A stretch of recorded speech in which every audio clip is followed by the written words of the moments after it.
ఇదే ప్రముఖ నటి సమీరా రాథోడ్ ఇల్లు. దాదాపు 2 గంటల క్రితం సమీరా తన పోర్టికోలో అపస్మారక స్థితిలో పడి ఉండగా తన స్నేహితురాలు రమ్య చూసి హాస్పిటల్ కి చేర్చారని సమాచారం. ప్రాథమిక ఆధారాలను బట్టి ఇది ఆత్మహత్య ప్రయత్నమే అని అనుమానాలు బలంగా కలుగుతున్నాయి. అయితే ఏ తీవ్ర పరిస్థితుల్లో సమీరా ఇలా చేయాల్సి వచ్చిందో ఇంకా తెలియాల్సి ఉంది. హలో, చూసావా?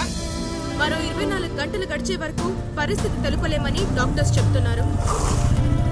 సమీరా రాథోడ్ గచ్చిబౌలిలోని తన ఇంటి మేడ మీద నుంచి కింద పడిపోవడం వల్లే తలకి బలంగా గాయమైనట్లు వైద్యులు తెలిపారు.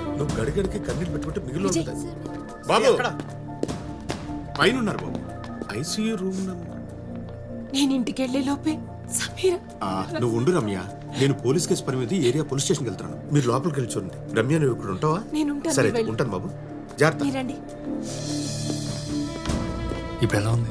అలాగే ఉంది. డాక్టర్తో మాట్లాడాలి.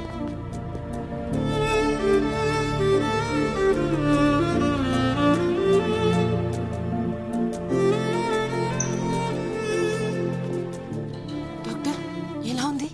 Critical but stable. రేపు మార్నింగ్ అని చెప్పలేం. లక్కీగా ట్రీట్మెంట్కి రెస్పాండ్ అవుతున్నారు.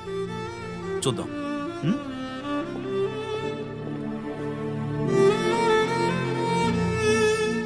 ఇదిగో వీడే.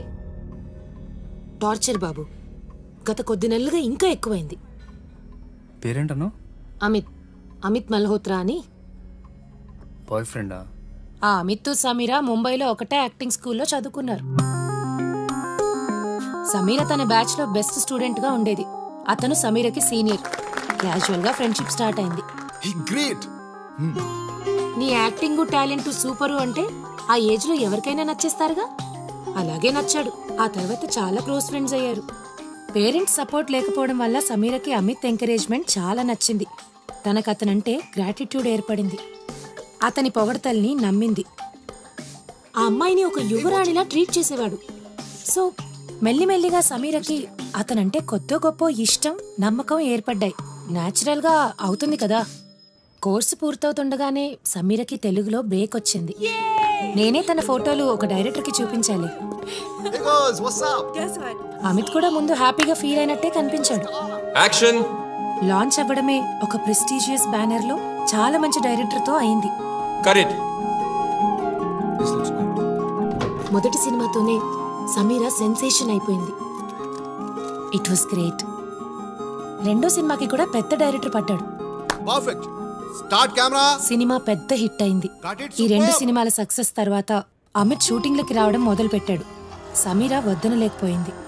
సమీరా సక్సెస్ ని తన సక్సెస్ గా ఫీల్ అయి ఆ కంఫర్ట్స్ అన్ని అనుభవించేవాడు. కానీ ఒక పక్క తనకి సక్సెస్ రావట్లేదనే ఫ్రస్ట్రేషన్, మరో పక్క సమీరకి రోజు రోజుకి పెరుగుతున్న పాపులారిటీ వాడినొక పారాసైట్ గా మార్చేశాయి. డిమాండ్స్ పెరిగాయి. వాడిలో ఉన్న పాడు బుద్ధులన్నీ బయటికి రావడం మొదలయ్యాయి. మేనేజర్లు అమిత్ ని షూట్ కి రానివ్వద్దని, వాడుకు తలనొప్పిలా తయారయ్యాడని నాకు చెప్పారు. నేనెళ్ళి సమీరకి చెప్పాను. సమీర అసలే సెన్సిటివ్. ఈ విషయాన్ని అమిత్ కి ఎలా చెప్పాలో తెలియక సతమతమైపోయి చివరికి చెప్పింది.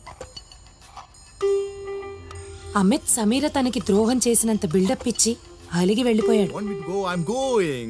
Thank you. Thanks for understanding, Miss Superstar.